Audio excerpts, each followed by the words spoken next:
Let's go to the knockdown. Oke, pertemuan Hanzo yang kali ini bisa kita lihat lagi karena terakhir yang sempat dimainkan oleh Arki ada di tangan Hazel juga karena Hazel hanya Hanzo ya.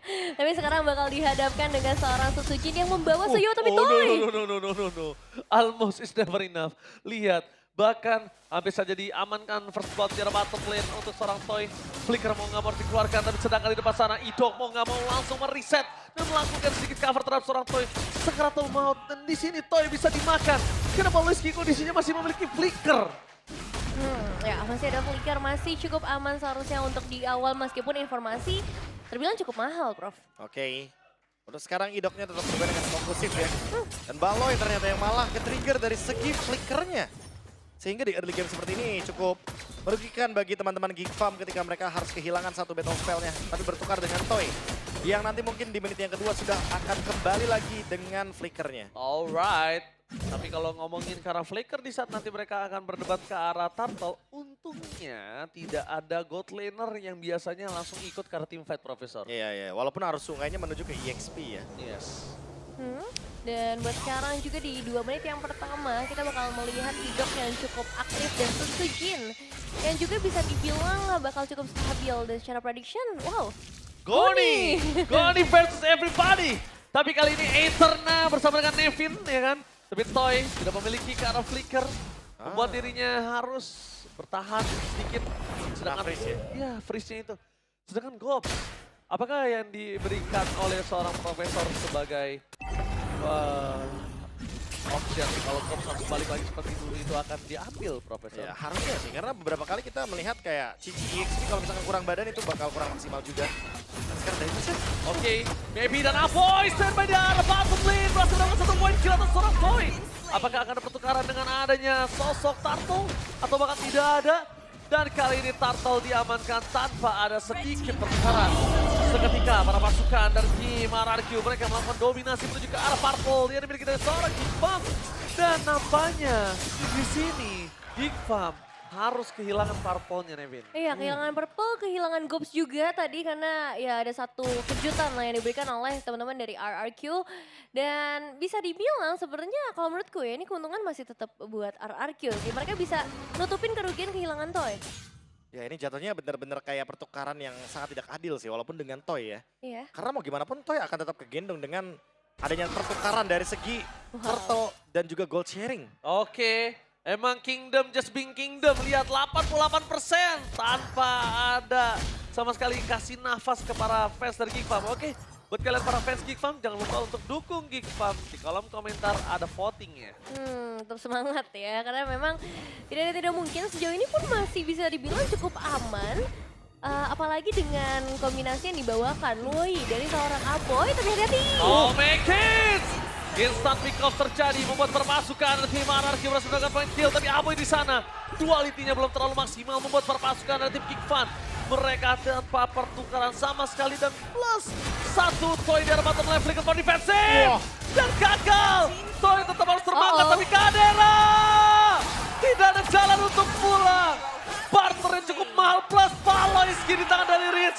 Tidak bisa dihitung oleh keuntungan karena sudah terlalu berlimpah, Profesor. Wah ini pertukaran yang menurutku sangat menguntungkan bagi RRQ. Wah berlimpah banget Nevin. Karena mereka mendapatkan banyak sekali. Dari invade jungle-nya berhasil, make it juga tumbang. Dan bahkan bayang-bayang dari Dairen sekarang yang mencoba untuk mengganggu dengan ini bencana. Iya, dan 2 flicker sih itu juga lumayan mahal banget ya yang bisa dapetin tadi dari Baloyski dan juga Kadera semuanya keluar. Dan kalau ngelihat objektif, ini kemungkinan besar memang bakal jatuh ke tangan teman-teman dari RQ Hoshin. Lihat mereka sudah mulai bakal set up juga Gobs dan juga Baloyski harus menjadi mata-mata bagi para pemain Geek Farm. Tapi tidak ada flicker dari seorang Baloyski, tidak masalah karena Gobs akan masuk ke arah depan. Memasuk menuju ke arah Susujin, tapi lihat Red Revolution tetap di tangan Susujin. Biggins gagal melakukan takeover walaupun Susujin harus tumbang. Para pasukan dari tim RRQ mereka tidak kenal diam. Dan ini dia, Tour and Travel. Kali ini berhasil memancing satu korban saja. Hanya ada Idok yang menjadi korban bersama dengan Susujin karena Rins Tour and Travel imitasi berhasil memulangkan Dairen. Wah, tapi ini hilangnya 2 pemain ngasih kesempatan juga ya seharusnya buat Makers dapetin 1 orange buff tadi. Jadi ini ada pencurian yang cukup menarik ya karena tiba-tiba dengan adanya keuntungan yang didapatkan dari RRQ ternyata ke-stop semuanya karena ada satu pencurian dan point kill terhadap Idok yang ditinggalkan tadi dengan adanya diversion. Gila. Tumbang 2 kali. Mundurnya jauh banget. Di menit 5 loh dia baru bisa dapetin Hunter Strike. Tapi lihat, Mekis di depan sana akan membalikan keadaan dari seorang Tyrant. Dan itu dia, where are you going Mekis? One by one situation dari Tyrant kali ini. Mencoba untuk mendapatkan satu point kill. Dan killing spree is real. One by one situation yang gagal didapatkan dari seorang Mekis. Ini agak cukup berbentur, berbanding terbalik dengan Susujin. Walaupun dia sudah tumbang 1 kali, tapi Mekis 2 kali. Dan yang jadi masalah ini Dairon juga dapetin banyak banget ya. 3 poin eliminasi sejauh ini. Dari sisi XP ngebuat harusnya XP lane-nya lebih bebas lagi. Ngebuat juga dari Gops akan sedikit kesulitan karena bakal ada tanggung jawab yang lebih besar nanti di arah lane. Jangan lupa ya ini diversionnya. Diversion dan Kadera surprise! Again! Itu dia, imitasi dari Rinse Tour and Travel yang berhasil membawa Dairon ke arah bottom lane. Pertukaran bahkan tidak akan terjadi karena para pasukan dari RRQ akan dengan sangat cepat sigap menuju ke arah turtle ketika ombak sudah mulai bergetar. Ya ini setupnya tepat banget ya timingnya. Nggak ada Moskov di landing jauh, otomatis harus di-clear terlebih dahulu. Dan di bagian mid lane juga bakal dikuasai sehingga turtle akan semakin lebih mudah. Apalagi sekarang, Idoknya udah lebih siap nih harusnya dengan adanya AOG, After of Guardian. Di mana Dairon juga sudah siap di depannya.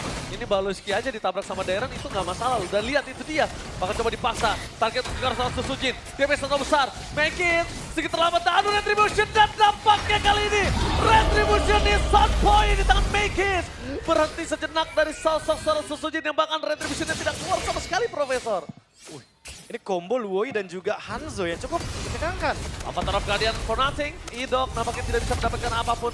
Dan mereka harus mundur karena Baloyski berhasil mengusir mundur para pasukan dari tim RRQ, Nevin. Iya, tidak sempat untuk keluar tapi Mekis masih mencoba untuk maju lagi. Almost is never enough for Idok. Idok masih bisa selamat nyawanya. Dan bahkan para pasukan dari tim RRQ. Kali ini mereka hanya memberikan sedikit getaran. Dan itu dia, permainan Loi dan ada MPL ID Extremer. Silakan Nevin. Wah, ada Bang Age yang kali ini bakal menjadi analis dari match kali ini. Halo Bang Age. Dan kita bakal melihat lagi ya untuk dari Geek Fam dan juga Arkeoshi. Karena sejauh ini Valentinanya lumayan banget buat bisa meng-cancel semua pergerakan dari Geek Fam. Sama-sama bisa manfaatin teleportationsnya dengan baik, tapi tetap harus hati-hati. Dan kehadiran dari seorang Maykits, karena ya tadi ya, objektif. Ini bisa banget diambil sama Maykits. Apalagi buat sekarang udah ada Oracle dan Avatar AOG. of Guardian, Apoy! Gagal untuk pulang dan bahkan Toy juga akan menjadi korban para pasukan dari tim Geek Fam. Meanwhile, sebelah sana Maykits bakal coba untuk membabi buta karena Susujin. Mencoba untuk menghindari damage yang telah diberikan. Tapi nampaknya Tyrant berhasil membuat semua para pasukan dari tim RRQ mendenial dan membuat tim Geek Fam kali ini punya space di arah top lane atas Kadera. Dan tidak bisa dibiarkan begitu saja Kadera dengan Moskovnya. Tidak bisa kita pungkiri, permainan yang luar biasa, tapi terlalu sakit. Ritz ya! One by one situation dan itu dia. Almost is never enough dan Baloyski selalu menjadi penjaga hati dari para anak-anak Geek Fam. Ya, tapi itu nice move juga ya dari seorang Rens yang dari tadi bisa memaksimalkan semua IMU-nya dengan sangat baik. Dan sekarang kembali lagi objektif sudah mulai muncul Prof KB. Wah ini kalau ngomongin objektif word ya, apalagi abis ada pencurian barusan.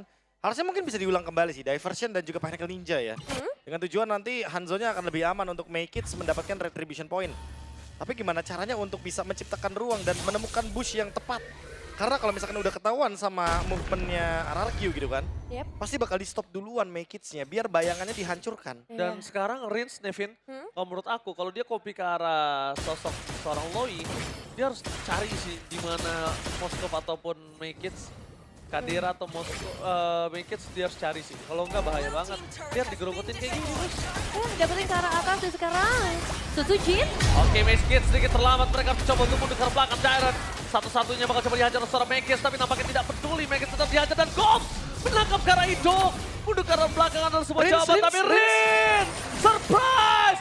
Happy birthday! Tidak ada tombak kali ini membuat Kadera terperangkap 1 lawan 1 dan itu dia harta, tata, dan sonata menutup karena seorang Kadera. Ritz, what a play from Ritz! Riz Tour and Travel benar-benar membuat Kadera kali ini nggak bisa berbuat banyak, Devin. Ya itu move yang bagus banget. Bahkan Sadera dipaksa untuk ngebuka flickernya juga. Mahal banget, hilang satu pemain. Tapi tetap cara defensif dari Geek Fam, mereka bakal sedikit kesulitan dan mencoba untuk meng-counter karena Riz. Oke, Riz bakal coba dimakan begitu Wah. saja. Insta pick up terjadi. Baloyski bahkan Idong bakal coba dimakan dari telan bulat-bulat. Davis tidak bisa dibendung kembali karena Baloyski berhasil mendapatkan sosok point kill yang penting Riz dan juga Idok. Jadi pertukaran atas Baloyski dan Riz dan juga Idok nggak masalah, nggak majalah.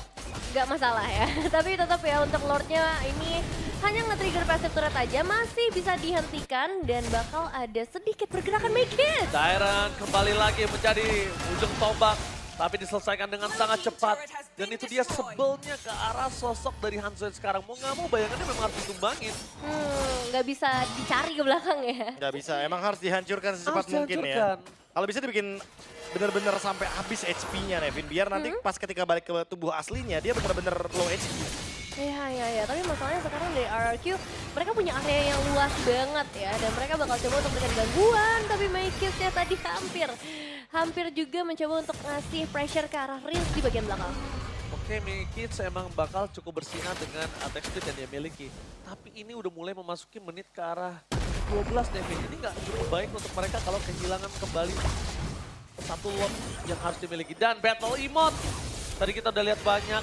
Battle emote jangan sampai kalian lupa. Mau pakai ini bencana juga boleh untuk ledek-ledek orang. Lumayan laku soal direct ternyata ya. Ini Iya, bencana aku ya. juga punya. Punya. Punya. Baik-baikin gua kan lo. Masuk karena 12 menit yang pertama ya. Secara area memang ini menguntungkan banget buat RRQ. Karena mereka bisa invasi lebih dalam. Tapi di sisi lain, Geek, mereka punya Moskov sih. Jadi split push atau lane jauh di bagian bottom lane ini mungkin bisa jadi target selanjutnya dari seorang Cadera. Jangan lupakan Loi juga sih Nevin. Ini Iya. efek diversionnya akan sangat merepotkan sekali ya. Karena bisa memberikan teleportation untuk Moskov juga, entah untuk Hanzo-nya juga. Atau bahkan Geek Farm ketika dalam keadaan yang nanti mungkin 50-50, mereka bisa membalikkan keadaan dengan cepat. Hanya dengan satu ultimate saja dari Aboy. Oke, Aboy di sana make it, bakal coba untuk bersinar. Target utama mereka adalah Riz, tentunya is coming. Menutup jalan para pasukan dari tim RRQ. Membalikkan kembali karena The Baloyski menjadi target utama mereka. Where are you going, Baloy? Dan lihat point kill dikasih ke arah Toy. Supaya Skypicernya makin lebih menyala, abangku. Wah, ini kehilangan Baloy di waktu Lordnya juga udah mulai terspawn. Berarti mereka paling bisa mengandalkan Maikis dan juga Aboy ya untuk melakukan steal. Gopsi, menurut gua Gopsi ini menjadi poin penting sih, Nevin. Ya, dimana zone out bisa aja dilakukan, tapi kuantitasnya mereka lebih sedikit dibandingkan RRQ. Tapi lihat Nevin di depan sana, make it Sakaratul mau terbakar Cadera. weapon situasi Idong. Dan out of nowhere Dairon berhasil memancing Kadera dengan flickernya. Jadi pertukaran dari Dairon dengan flickernya masih worth it total. Wah, tapi mereka dapat rinse sih, itu jadi 1 poin plus juga buat Geek akhirnya nih. Gila Bisa ya. nge-shutdown karena rinse-nya. Dari tadi Rins loh ditargetin. Dari Baloyski, dari Gops, dari sosok seorang Mekits.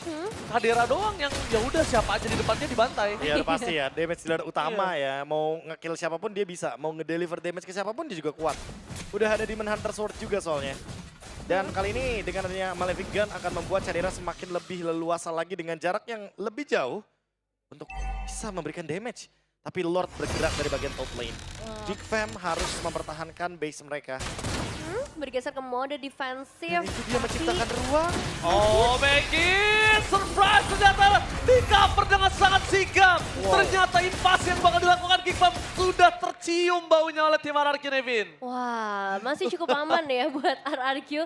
Tapi itu satu move yang ingin dicoba pastinya oleh seorang Maikis. Dan masalahnya sekarang bergeser ke mode defensif. Lord sudah mulai berjalan dari area top lane dan RRQ Hoshi masih membawa 5 pemain mereka. Meggy kembali lagi, harus turun ke arah belakang. Stiker ini bencana. Para mata sudah siap standby di arah Dairon dan juga para pasukan dari tim RRQ. Mereka siap menunjukkan para mata Guardian. Kadera!